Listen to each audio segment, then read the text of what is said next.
Today it's my pleasure to have Steve Forsman online with us. Steve is the Animal Performance Manager here at LIC. In this shed share, Steve will be talking to us about heifer growth, explaining how the MINDA weight tool aligns with the industry heifer live weight targets, and are those targets achievable. Falling short of the industry targets for heifer live weight can have consequences for a farm's economic performance, and Steve will outline some of these impacts. A little more about Steve. Steve is a licensed aircraft engineer that decided to go dairy farming. From his perspective, it was the best decision he's ever made as far as career goes. Steve has a diploma in farm management and finished his time on farm in the Te Awamutu region after suffering a spinal injury. Steve has been with LIC for 8 years as a key accounts manager, lately moving into the animal performance manager's role. Steve's focus in his role falls primarily on animal performance, particularly heifer development. Steve has an interest in bridging gaps in data integration and information on animal performance, particularly for multi-herd owners. Steve also crafts bespoke reports to support on-farm decision-making. Without further ado, I'll hand you over to Steve, and he can fill you in more on the importance of heifer development. I'd like to talk about MINDA weights. I think what it is and what it's telling us is a few misconceptions starting to creep in this space, and we've come a long way in a short time.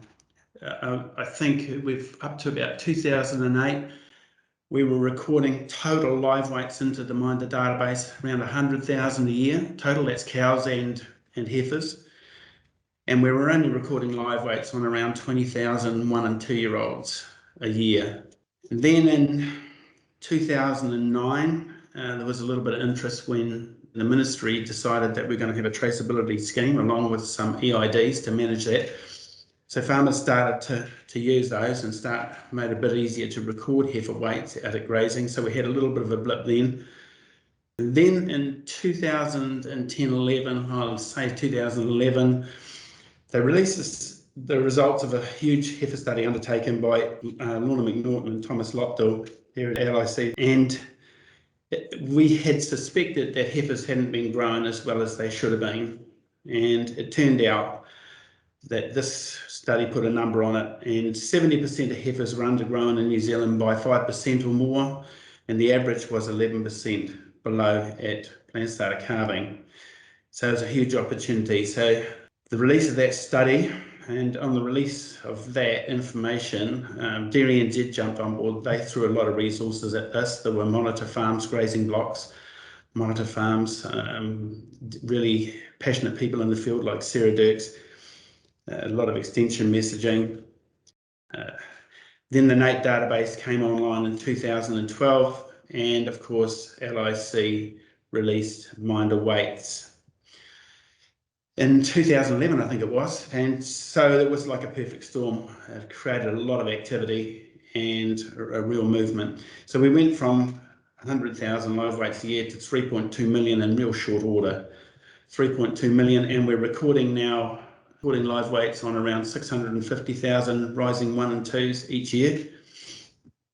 And we're still only recording 8 or more weights for coming up 90,000. Say, I think of the 2019 born, only 87,000 or a bit over had 8 or more live weights on them, which is really what you need to track a decent plot. So into MINDA weights and what it is, if you go in there, MINDA weights is actually pretty simple. It's a rate of gain guideline. So we're talking about live weight over time, and it's the slope. It's really key here. It represents around an average of 650 grams or 0.65 of a kilo a day over the course of the 2 years that they're being reared. And you can see here, for example, these animals are grown slightly above the guideline. The grazing is not doing anything special in this case. He's still growing at the same rate. So even though it looks good, he's not doing anything special. The same would be the case if the heifers had been sent to grazing down here and he had taken them to here. You wouldn't be bagging the grazer at that point either, because he had been growing them at a perfectly normal rate. If the grazier had taken them from here to here, for example, well then sure, he's done something special. But what we do find is with the seasonality and basically a predominantly grass diet, growth rates aren't consistent and animals tend not to grow in a straight line. So this time of the year, coming through winter, we find that they back off to around about 0.4, so the slope comes back down a little bit. And then in the spring, as the quantity and quality improves of the grass, they ramp back up again, 0.8, 0.9 of a kilo a day, getting up to even a kilo a day to catch back up again. The plant starter mating target is a key one here, and that's what the MINDA weights guideline runs through, and that's what sets the level of this guideline. So for example, if your plant starter mating date is out, it will raise or lower your line because it's the average of all the animals in that group, and that it is designed that all animals will hit plant starter mating target at the same time. So if your plant starter mating, herd plant starter mating target, that is incorrect, and if it was out by a month, it would shift where that line is supposed to be by about 20 kilos or 18 kilos, something like that. So you've got to watch that. And why this is such a key milestone is that onset of puberty is growth driven, and it kicks in around 43 to 47% of mature live weight.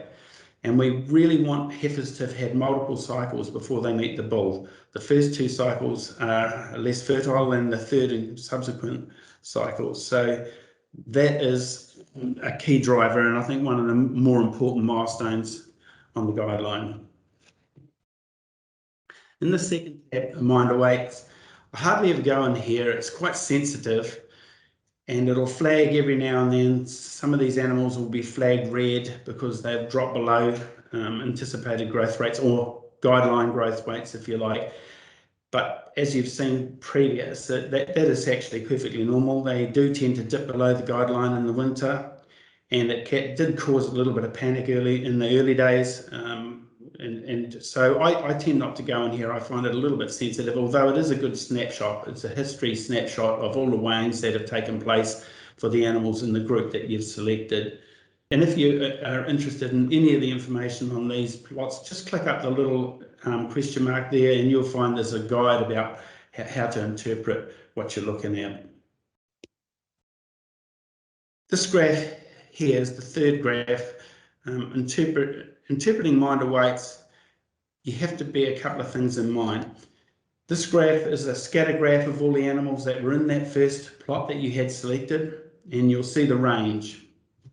And once again, you've got to be a little bit careful here because it is quite sensitive. The x-axis shows us whether or not they're above their guideline weight or below their guideline weight.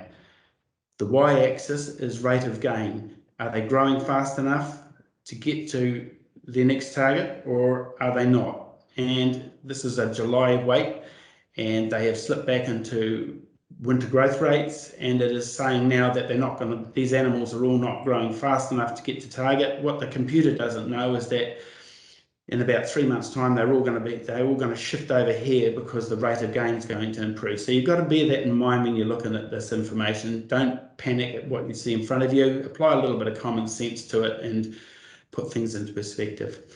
The other thing you'll find, especially, this is July, 1st July weights for these heifers. And if you click up here, if you click on these animals, it'll bring up their information. And what you'll invariably find is that these are the low number animals, i.e. the animals that were born early.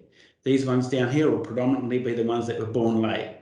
You can imagine if you've got a mating speed of 6 weeks, you're talking over 20 kilo head start that these animals have on these animals. And so they're going to be spread. It's perfectly normal, but it is a good place to go and look, especially later on as we expect them to start closing up in the action group here. This is a really good place to go just to sense check the animals that are starting to, maybe slip out the bottom, and make sure that there's nothing wrong with those animals. Standard deviation for live weight in Jerseys, for example, when the parents phenotypically quite similar, is only around 10 kilos. But for crossbreds, when you've got potentially a Friesian over a Jersey, standard deviation for crossbreds for live weight breeding value is around 19, nearly 20 kilos. So you're going to get a lot of variation. So you can expect, even in perfectly grown heifers, to see a range. They'll never be all exactly the same. Even if the animals were all born on the same day, had all exactly the same live weight breeding value, and they were all grown perfectly, you would still see a range because of natural variation, something like this. And then, of course, we've got the outliers, which are the early borns, and then some late born ones, or perhaps some animals you might want to look at for special attention. A really useful part of this particular view, though, and a lot of people don't even know it's there, is this export animal information. And what that will do is export a CSV file of all the information on those animals that you're looking at. So we've got the IDs of them, we've got the breed, we've got the age and days at weighing, we've got what their weight was, what their guideline weight was at that weighing, what the percentage variation from that. So for example, this animal was 15% above its guideline weight at weighing, first weighing weight, don't know why that's there, but it's there. The category that they're in at the moment, whether they're on track or in the action group, their previous category, what their current weight gain is. And we've got their target weight at plan starter mating, which is really handy. You could divide that by 0.6, for example, and estimate what its mature live weight was going to be, because the targets are set on the industry standard, which is 20% at 3 months, 60% at plan starter mating, and 90% at 22 months.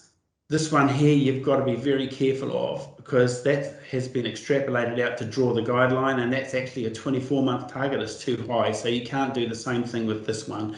This is actually higher than the industry standard 22-month target. It's probably 5% higher, but this one here you'll find is very, very close to the plan starter mating target for the heifers. So if you divided that one by 0.6, you'd be able to get a really close idea of what the animal's estimated mature live weight is. And we do that by adding each animal's live weight breeding value to a base of 500. And that's what we're working on at the moment. The other really useful figure here is the gain required by plan starter mating and the gain required by plan starter calving. Down here you can see that the average, if you highlighted that column, because normally these CSV files will open in Excel, if you highlighted that column it would show you the average at the bottom, and you'd see that the average of these animals was about, say, 0.4, 0.45, something like that. And a grazier would know straight away whether or not he can grow at 0.64 to get to target, how far away he is, and what his normal rates of gain are. It's a language that they understand. And so he'll know whether or not he needs to do anything special to achieve that target or not. And it's the same with the gain required by plan starter calving. Okay, it's a nice to have at this time of the year, but once you've passed plan starter mating, this one becomes redundant and will start going negative. But this one here becomes really important, because that is the one that's really still hard, it seems, to achieve for people. So what you need to be sense checking here in MINDA weights, really you need to make sure your plan starter mating, plan starter calving dates are correct. They will throw out that guideline if they're not, and so you need to ring up and ask for that to be changed. Normally it'll set on your mating plan, if you've got one with LIC, that will set it in place. If you haven't got a mating plan with LIC, you might have to bring up and ask for that to be shifted, because otherwise it'll pick up a default figure for that. Remember, you've got natural variation you have to take into account. Animals, genetics isn't quite 2 + 2 = 4, unfortunately, as much as people would like it to be. When you're talking genetics, 2 + 2 sometimes is 5, 2 + 2 sometimes is 3. On average, it's always 4, but it does vary, and you will get natural genetic variation. It's not quite as black and white as people might like it to be. Then you've got to take into account misrecording as well. I have seen it out in the field where heifers are being weighed. It looks on paper like they might be behind, but when you can looking at them, it's fine. And you'll find that they might be recorded, for example, as a 3/4 Friesian, and they're actually a 3/4 Jersey. So just purely and simply misrecorded. A couple of tips here. You need to weigh regularly as regularly as you can so that you can do something about it. This is a really, really good plot here. You can see if anything started to go awry, if they started to dip below the guideline, they've got plenty of time to jump in and do something about it. Be consistent, don't get hung up on it. The main thing is to be consistent, but weigh them always empty or weigh them always full. I tend to suggest that people weigh them when they've had a feed, because then they're more settled. They're not all in a hissy fit trying to get out to the next feed, and it's much easier to handle them in the yards. But at least be consistent, because it can make quite a bit of difference. So if you weigh empty one time and full the next, you can actually have up to an 8% easy live weight difference, and it'll show on here quite dramatically as it'll potentially look like a huge gain or a significant gain or a significant loss, and it's not actually the case, just that they've been weighed full or empty. So be consistent, because really what we're doing is we're tracking heifer growth here. We're just using live weights to do it. Remember, every single animal in the plot has its own target set, and they're all driven to standardized to plan start of mating. So that's what we're trying to do, is drive them all to have hit that target by the time they meet the bull. There's only 3 targets. The rest is a guideline. So if they dip below the guideline, don't panic. We need to keep a lid on that, and I'll come back to that later on. But the main thing is they hit this target, and this target if possible, and that's what we're trying to do for very good reason. Well studied milestones those, and actually right around the world very similar. So what we need to know is using live weight breeding values accurate as a predictor of ultimate mature live weight.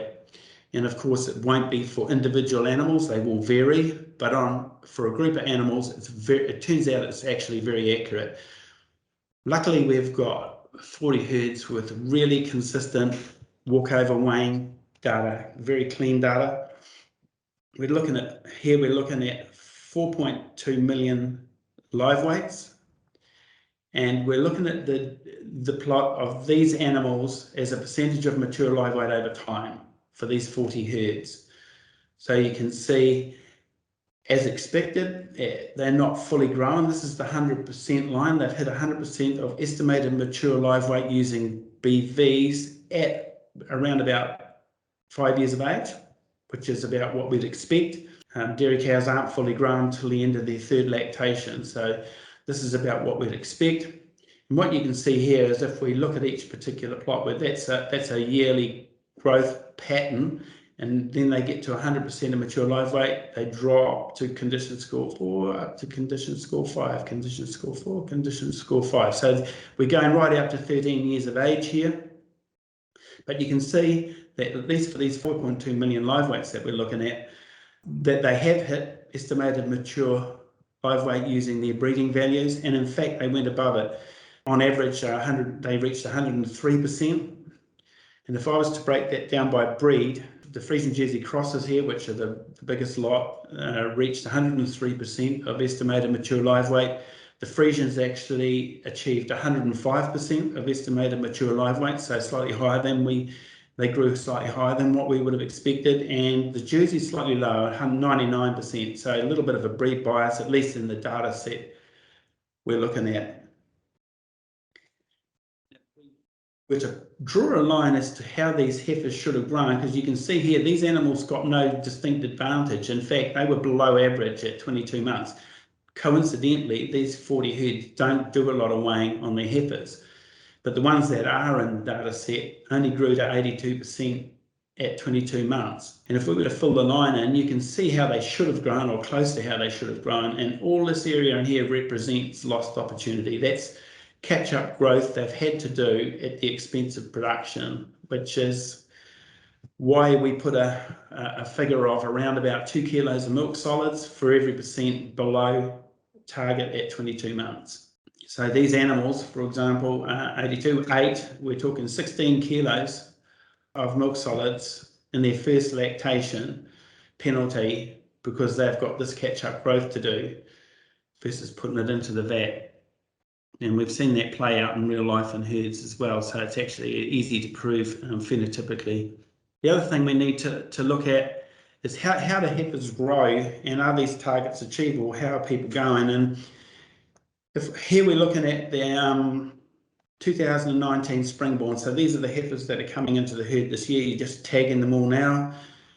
And if we were to lay the MINDA weights guideline flat and show how animals grew relative to that, this is what it would look like for all the animals. And we're talking about 1.7 million live weights in this data set for these 2019 springborns. And you can see that at 3 months of age, they were 4% on. This is the average line here, and it's very close to the median, so there's no outliers causing this to fluctuate too much.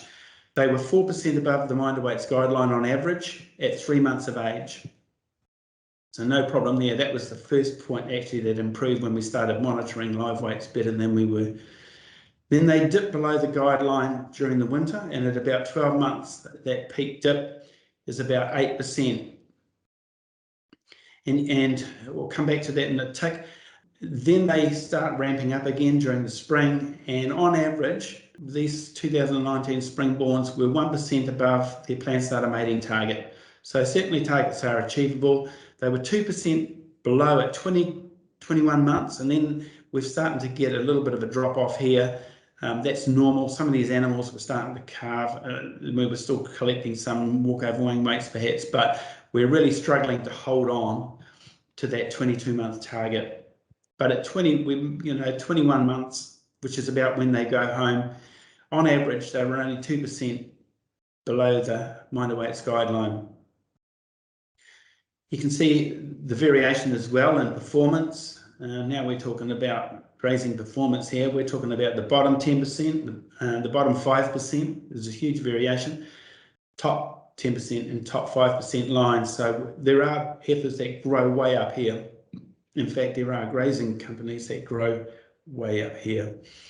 But on average, we're hitting the targets okay. Just watch this winter dip. It's become quite obvious. Rhiannon Handcock just released a study that shows the relationship between the 12-month live weight and 21-month live weight has an impact on lifetime production. In other words, the bigger the winter dip, and this is curvilinear, so the bigger the winter dip, the more impact it's going to have on lifetime production. And when you think about it, like I have seen it, people have a winter dip of about 20%, so down here, and still get very close to plant starter mating target. But what you're looking at is that you've had serious period of low growth here to end up 20% below the guideline at 12 months. And that low growth is going to have a lifetime impact. Even though you've caught back up in live weight and growth are not the same thing.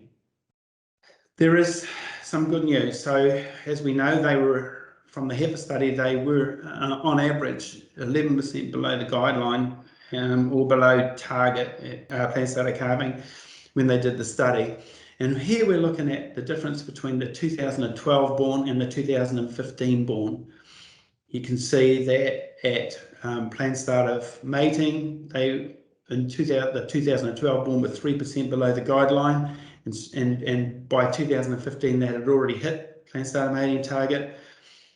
And at 22 months, the 2012 born were 8% below the guideline, and by the 2015 born had already gotten up to around 4%. And that's been very consistent ever since 2015. It hasn't hardly moved. We're around 4% above at 3 months. We're hitting or slightly overachieving on the plant starter mating target, and we're hitting around about 4 to 5% below at 22 months. So huge increase, and if you extrapolate that out over the industry at 2 kilos of milk solids for every % gain, it's unbelievable kickback to the industry.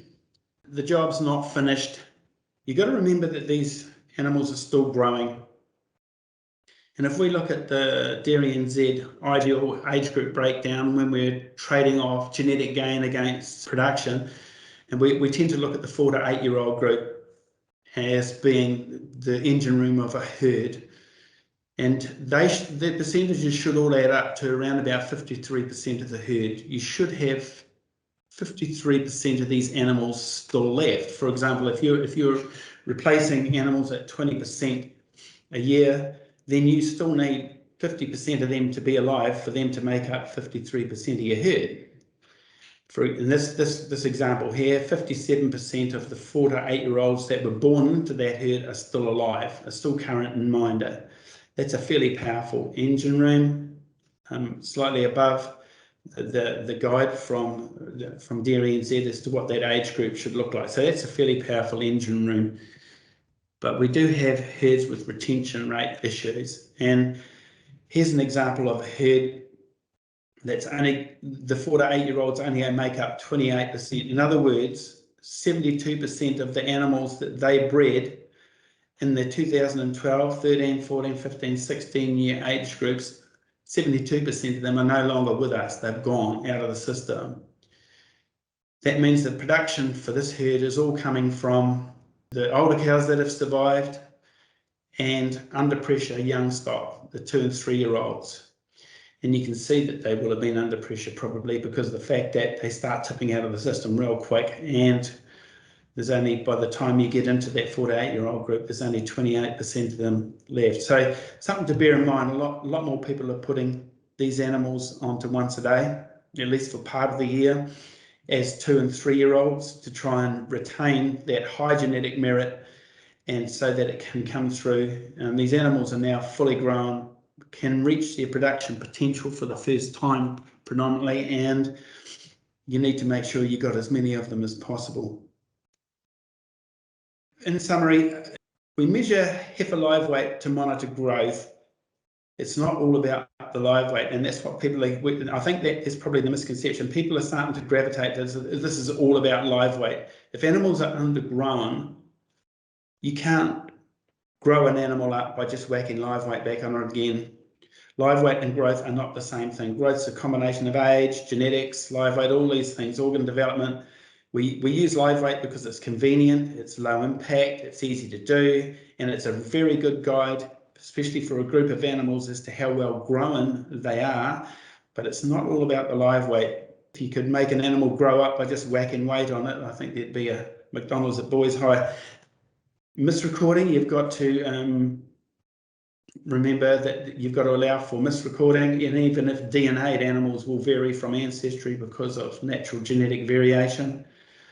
One standard deviation for crossbreds, as we mentioned, is 19 kilos, and BVs can change as more information lands. Here's an example. The crossbred bull Beacon, when he was first enrolled at NZAEL, had a live weight breeding value based on his ancestry of -36. He's a 11-part Jersey.